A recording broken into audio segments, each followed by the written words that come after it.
여러분들은 인간관계 속에서 권태기라고 하는 것을 느껴보셨습니까? 처음 사귀었을 때 뭐 부부이든 오래된 연인이든 처음 사귀었을 때는요, 서로를 보면 심장이 터질 것 같고 하루 종일 통화해도 아쉬웠고, 그렇게 그의 목소리가 또 함께 있는 것이 너무나 좋아서 그렇게 부대끼며 그렇게 연애를 하다가 어느 순간 그 사람의 말소리도 듣기 싫고 집에 들어오는지 마는지 신경도 쓰여지지 않고 그 모든 것이 그냥 마음이 둔해져 버린 그 상태가 권태기다라고 하는 것 같아요. 저는 결혼한 지 이제 15년 됐는데 그런 걸 전혀 느껴보지 못했습니다. 권태기가 무엇인지 이게 단어로만 알고 있지 우리 상황 가운데 관계 속에서는 전혀 누려보지는 못했던 것 같아요. 여러분, 그런데 그 권태기라고 하는 그것이요, 사람과의 관계 속에서만 있는 건 아닌 것 같아요. 하나님과의 관계 속에서도 무엇이 있냐면 영적 권태기가 있는 것 같아요. 처음 예수님을 만났을 때는 눈물로 찬양했어요. 기도할 때는 가슴이 뜨거웠어요. 예배할 때는요, 그 말씀을 사모하며 나아갔어요. 그런데 어느 순간 그 하나님과의 관계 속에서도요, 영적 권태기가 오니까요, 예배가 무덤덤해져요. 기도해도 아무런 뜨거움이 없어요.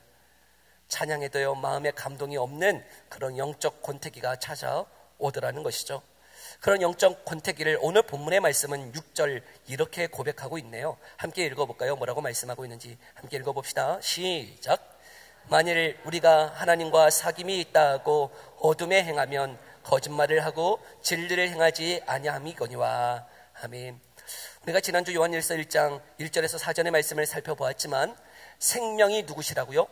예수님이 생명이세요. 근데 우리에게 어떻게 생명이 찾아오셨습니까? 그 예수님이 생명으로 우리 가운데 찾아오셨어요. 단순히 지식적으로 예수님을 아는 게 아니고 그 예수님과 무엇 하고 있는 거예요? 사귀고 있는 거예요. 예수님과 교제하고 있는 거예요. 그 교제함으로 우리 안에 드러나는 게 무엇이라고요? 4절에 보니까 기쁨의 충만함이 드러나더라는 것이죠. 예수님과 사귀며 예수님과 교제할 때에 우리 안에 기쁨이 있어요. 그런데 영적 권태기가 오니까 그 기쁨이 어떠해지는 거예요? 사라졌다는 거예요. 그 생명 되시는 예수님이 분명히 내 안에 있고 그 예수님과 사귐이 있고 교제가 있음에도 불구하고 영적 권태기가 찾아오니 기쁨이 사라지고 마치 어둠에 거하는 것처럼 행동하는 사람들이 있다라고 말씀하고 있는 것이죠. 분명히 빛 대신 예수님과 사귐이 있는데 어떻게 모양은 겉으로는 예수님을 믿는다 하면서 예배 자리에 나오지만 그 어둠에 거하는 것처럼 세상 사람들처럼 살아갈 수 있는가라고 질문하고 있는 것이죠. 우리에게는 왜 이런 영적 권태기가 찾아오는 것일까요? 우리의 몸은 참 정직해서요, 우리의 몸에 병이 들면 어떠합니까? 전조 증상이라 그래서 어떤 증상들이 먼저 발생한다 하더라고요. 특별히 뇌졸중은 심각한 병인데 이 뇌졸중에 전조 증상이 있다 그러더라고요. 뇌졸중이 오면 안면이 이렇게 마비가 되거나 언어가 이상해지거나 또 머리가 아프고 심한 구토를 한다 하더라고요. 그런 것을 이렇게 TV에 보았을 때 어떤 병이 있으면 전조 증상이 있는가 보다 하고요. 저도요, 이렇게 오른손이 이렇게 막 저릴 때가 있어요. 오른손이 저리면 찾아봐요. 오른손이 저릴 때는 어떤 전조 증상일까? 안 나와요. 그냥 오른손이 저린 거지 어떤 전조 증상이 없더라고요. 그냥 오른손이 아픈 거였어요. 그런데 심각하게 받아들이는 거죠. 내 몸에 어떤 심각한 것은 없을까? 내 몸에 어떤 병든 건 없을까? 전조 증상처럼 이렇게 심각하게 받아들일 때 내 몸을 잘 지킬 수 있는 것이죠. 그런데 우리의 영혼도 마찬가지예요. 여러분, 영혼에도 이 전조 증상이 있는 거예요. 영혼의 뇌졸중이 오기 전에, 영적인 권태기가 오기 전에 여러분, 하나님이 주시는 영혼의 전조 증상과 같은 일들이 있더라는 것이죠. 기도해도, 여러분, 기도해도 우리의 감각이 없고 예배를 드려도 무덤덤하고 찬양해도 아무런 마음이 없을 그때, 여러분, 그것이 영적인 권태기와 같은 전조 증상이다라고 말씀하고 있는 거예요. 여러분, 이런 일에서 우리는 어떻게 회복할 수 있을까요? 이런 영적인 권태기에서 어떻게 참된 회복을 누릴 수 있을까? 오늘 본문을 근거로 해서 우리가 세 가지로 한번 살펴보고자 하는데요, 먼저는 8절의 말씀이에요. 우리 8절의 말씀 함께 읽어봅시다. 시작. 만일 우리가 죄가 없다고 말하면 스스로 속이고 또 진리가 우리 속에 있지 아니할 것이요. 여기 죄가 없다는 것은 실제로 죄가 없다는 뜻이 아니라 죄를 죄로 여기지 않는 상태, 죄에 대한 무감각해진 상태를 말하고 있는 것 같아요. 분명히 내가 죄를 지으며 살아가고 있는데 그 죄의 심각성을 깨닫지 못하고 있는 그 상태, 그 상태가 어떻게 보면 영적 권태기의 핵심 증상이다 할 수 있을 것이에요. 여러분, 저와 여러분들이 이런 영적인 무감각한 상태에 있지는 않습니까? 죄를 짓고 있는데 나는 괜찮아, 다 그렇지 뭐, 오랜 시간 예배 드리다 보면 무감각해지는 거야, 이거는 자연스러운 거야 라고 생각하고 있지는 않습니까? 여러분, 이런 상태를 경험했던 성경에 두 인물이 있어요. 비교되어지는 두 인물. 먼저는 사울 왕인데요, 이스라엘의 초대 왕이었던 사울 왕, 그는 그 아말렉을 다 진멸하라 하는 하나님의 명령 앞에 불순종했어요. 자신이 보기에 좋은 것, 그 얼마를 남겨놓았어요. 근데 사무엘이 와서 지적합니다. 왜 하나님의 말씀에 순종하지 않았습니까? 그랬더니 이 사울 왕이 얘기하는 거예요. 아닌데요, 나는 순종했는데요, 나는 하나님의 말씀에 불순종한 것이 없습니다. 그랬더니 사무엘이 이야기하는 거예요. 그러면 지금 이게 울부짖는 짐승의 소리는 무엇입니까? 아, 그거요, 내가 하나님 앞에 예배 드리려고, 하나님 앞에 제사 드리려고 남겨놓은 것이에요. 그 죄를 지적했는데 그 죄에 대해서 사울은 어떻게 하고 있는 거예요? 핑계, 변명으로 일관하고 있더라는 것이죠. 반면에요, 다윗은 어떠합니까? 다윗은요, 어떻게 보면 사울보다 더 큰 죄를 저질렀어요. 밧세바와 간음, 그리고 그 밧세바의 남편인 우리아를 죽음에 이르게 한 살인죄까지 저질렀어요. 그런데요, 그 누구도 알지 못했을 것 같은 그 죄를 하나님은 나단 선지자를 통하여 지적합니다. 들춰냅니다. 그때 다윗이 보인 반응은 무엇입니까? 엎드려 울기 시작했어요. 내가 죄인이라고, 하나님 내가 죄인입니다 하며 다윗은 주님 앞에 심각하게 울며 나아가고 있더라는 것이죠. 여러분, 이것이 영적 권태기로부터 회복되어지는 첫걸음이다 생각되어지고 있어요.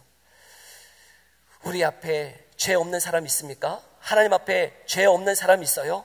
그런데 우리는 죄인입니다 이야기할 때 나는 괜찮은데, 나는 이만하면 하나님 앞에 의인이에요 라고 생각하고 있지는 않습니까? 요즘 기도가 줄었음에도 불구하고 나는 괜찮다라고, 말씀을 보지 않음에도 불구하고 나는 예배는 빠지지 않는다라고, 나는 죄를 짓고 있음에도 불구하고 다른 사람 다 짓고 있다라고 우리가 변명하며 핑계대며 그렇게 살아가고 있지는 않습니까? 그 죄를 우리가 심각하게 깨닫고 주님 앞에 나아가기를 간절히 소망합니다. 회복의 출발은 어디이냐면 바로 죄를 깨닫는 데서부터 시작되어지더라는 것이죠. 하나님, 나는 죄인입니다. 하나님, 주님 앞에 나는 죄인입니다. 여러분, 그것이 이 영적 권태기의 회복의 첫걸음인 줄 믿습니다. 그런데요, 죄를 깨달았다고 해서 회복되는 것은 아닌 것 같아요. 두 번째, 그 죄를 어떻게 해야 될까요? 회개하며 자백해야 하더라는 것이죠. 우리 9절의 말씀 함께 읽어볼까요? 9절의 말씀 함께 읽어봅니다. 시작.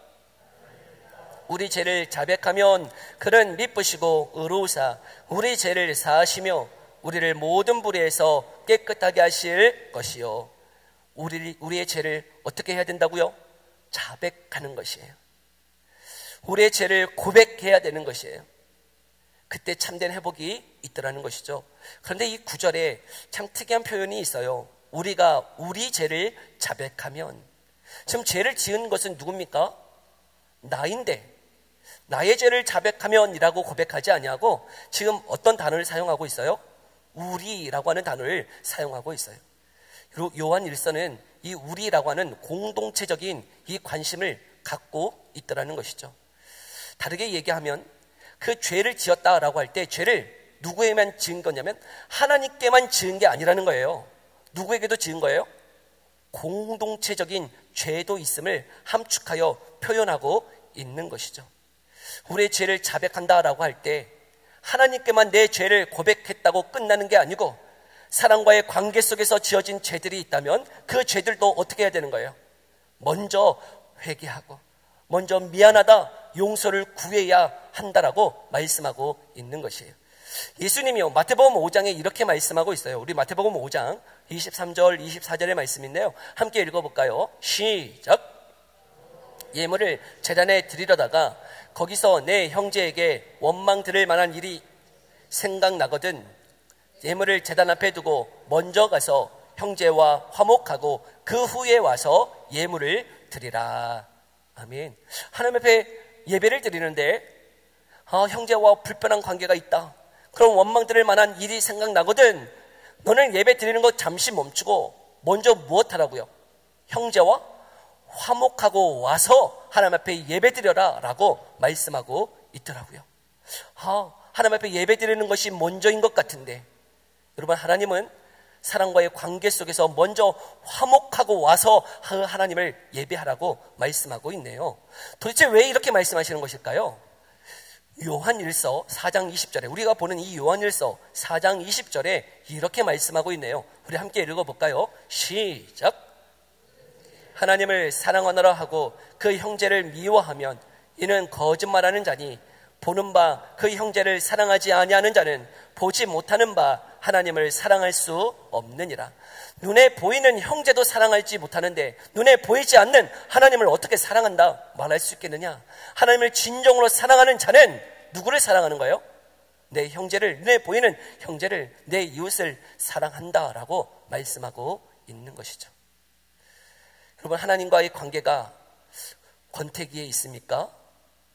영적인 뇌졸중에 걸려있는 상태에 있습니까?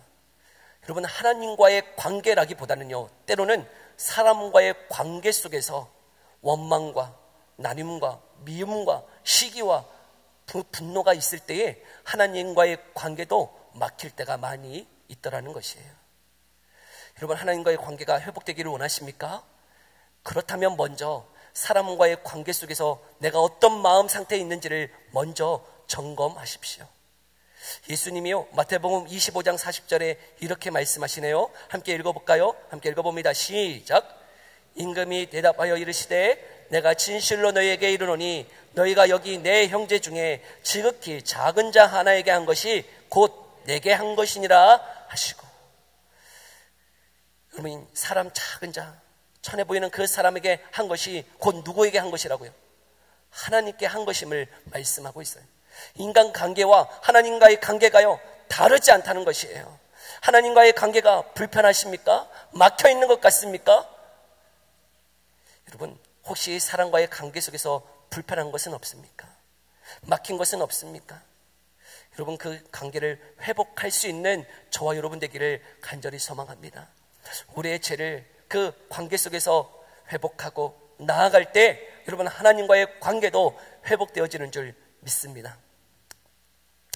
설교자로서 여기 서는 것이 참 불편할 때가 있어요. 우리 성도님들 그렇진 않겠지만 목사 마음에 안 들면 여러분들은 어떻게 하면 돼요? 목사 마음에 안 들어. 그러면 여러분들은 교회 옮길 수 있잖아요. 근데요, 전혀 옮기지 못하는 한 사람이 있어요. 누굴까요? 제 아내예요. 제 아내는요, 제 설교가 싫어도요 떠날 수 없어요. 이혼하면 떠날라나요? 아무튼 떠날 수 없어요. 제 설교를요 가장 오랜 시간 들었어요. 제가 처음 설교할 때부터요 발발발 떨면서요 저기서 이렇게 설교를 들었던 한 아내가 있어요. 근데 그 아내와의 관계가 불편한 상태에서 여기 올라와서 설교하면 여러분 어떨까요? 아마 아내도 설교를 들으면서 지나지 않을 것이지, 그렇게 하면서 여러분 설교 듣지 않겠어요? 그러면 전하는 저나 듣는 제 아내나 얼마나 불편하겠습니까? 그런데 여러분, 저는 결혼 지금 15년 차인데요, 그런 관계, 그런 불편한 관계가 한 번도 없었어요. 얼마나 감사한지 모르겠어요. 마음이 불편해서 이 자리에서 설교했다라면 설교하는 저나 듣는 아내나 참 힘들었을 텐데 감사하게도 그런 일이 단 한 번도 없었어요. 여러분, 이 교회에 나왔을 때 혹시 여러분 성도들 간의 관계가 힘들어서 마음에 불편함이 있습니까? 그 불편함이요, 때로는 하나님과의 관계를 막게 하는 요소일 수 있더라고요. 여러분, 그렇게 마음을 불편하게 하는 사람이 있다면 가서 용서를 구하십시오. 화목하십시오. 왜냐하면 그 사람이 나아서가 아니고 하나님과의 관계를 위해서라도 그 사람과의 관계를 화목해 하십시오. 하나님의 사랑으로 사랑하십시오. 품으십시오. 그러면 하나님의 은혜가 더 놀랍게 우리 가운데 임할 줄 믿습니다. 여러분, 우리 이 나라에 1907년 평양 대부흥이라고 하는 일이 일어났어요. 그런데 그 시발점이 무엇이었는지 다 아시죠? 길선주 장로님의 자신의 죄를 회개하는 것이었어요. 온 사람들 앞에 자신이 저지른 그 죄, 친구가 죽으면서 남겨놓은 유산을 갈취한 그 죄를 고백함으로 평양의 대부흥이 일어났더라는 것이죠. 여러분, 우리의 죄를 자백하면 우리 하나님 어떤 분이십니까? 9절에 그는 미쁘시고 의로우사 우리 죄를 사하시며 우리를 모든 불의에서 깨끗하게 하실 것이요 라고 약속하고 계시는 거예요. 우리 하나님 어떤 분이시라고요? 그는 미쁘시다. 저는 어렸을 때 이 미쁘시다라고 하는 단어를 볼 때 이게 예쁘다는 건지 우리 하나님이 밉다는 건지 이게 도대체 무슨 말인지 이해가 안 되더라고요. 우리 하나님 미쁘시대요. 무슨 말이에요? 우리 하나님 예쁘시다는 거예요? 우리 하나님 미쁘시다라고 하는 이 단어의 의미는 믿을만 하다는 거예요. 신뢰할 만한 하다라고 하는 의미입니다. 우리 하나님, 그 하나님 앞에 우리의 죄를 자백할 때 그는 믿을만 하고 그는 신뢰할 만해서 우리의 죄를 어떻게 하신다고요? 사하시고 그 죄를 깨끗하게 하신다라고 말씀하고 있는 것이죠. 그런데 만약에 세상의 친구들에게 내 약점을, 내 죄를 고백하면 어떻게 됩니까?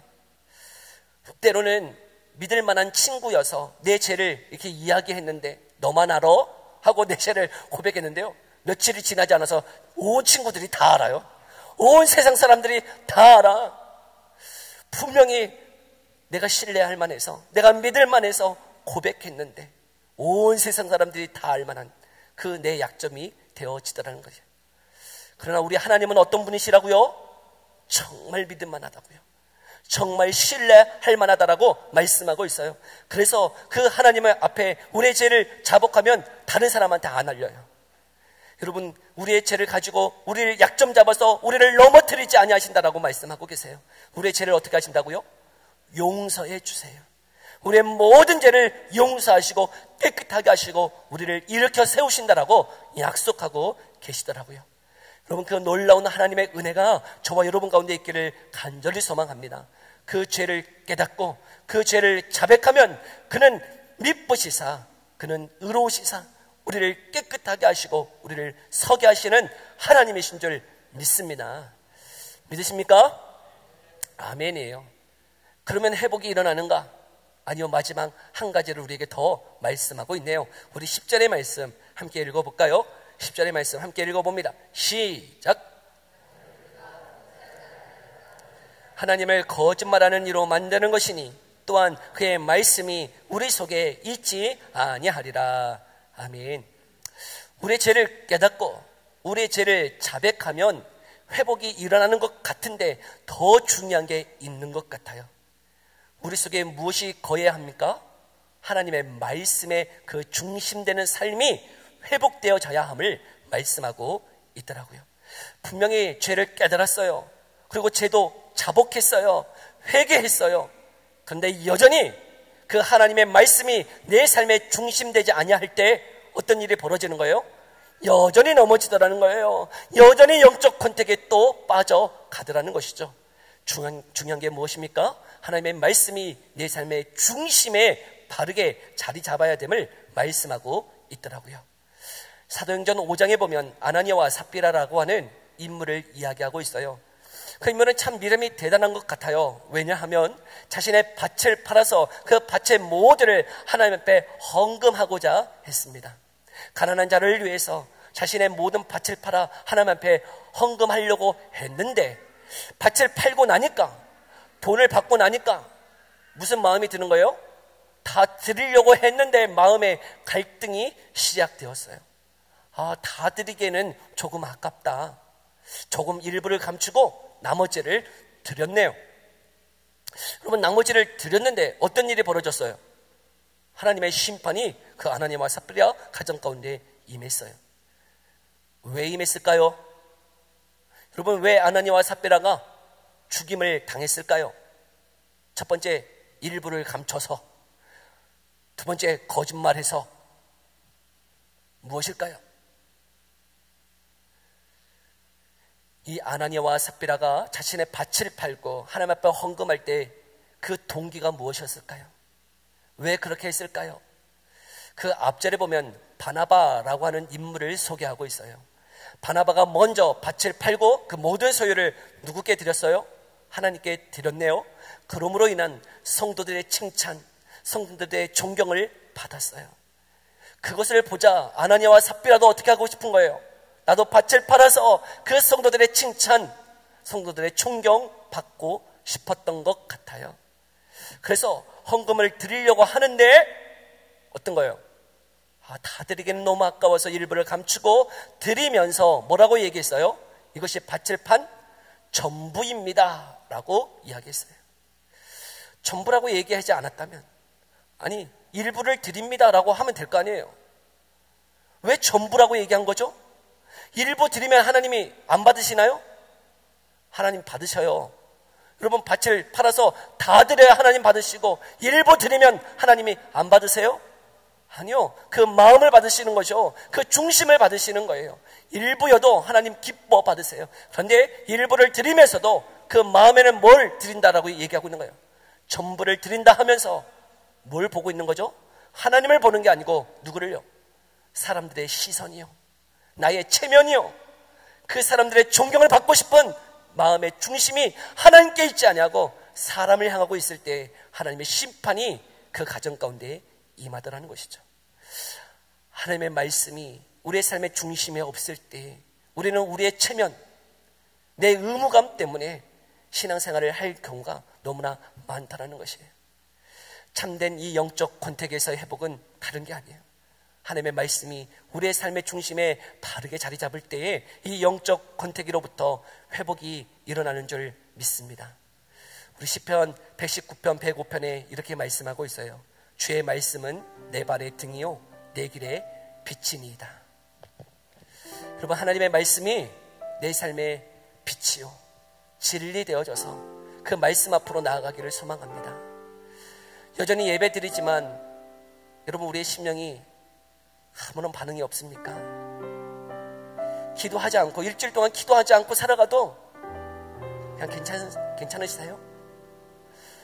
말씀이 없어도 그냥 이렇게 살아가는 거지. 그 영적인 뜨거움은 젊었을 때나 한때 일어나는 거지. 이제 나이 먹고 이제 이렇게 살아가는 것이 당연하다 생각하십니까? 전에 사는 성도 여러분, 다시금 그 영적 권태기에서 회복되기를, 일어나기를 간절히 소망합니다. 그 시작은 다른 게 아니에요. 하나님의 말씀 앞에서 내가 얼마나 죄인지를 알고 그 죄를 깨닫고 주님 앞에 자백하며 주님을 의지하며 나아갈 때, 그리고 하나님의 말씀을 내 삶의 중심에 세우고 나아갈 때 참된 회복이 일어나는 줄 믿습니다. 그 하나님의 초대 앞에, 하나님의 그 부르심 앞에 저와 여러분들이 정직하고 진실하게 나아갈 수 있기를 간절히 소망합니다.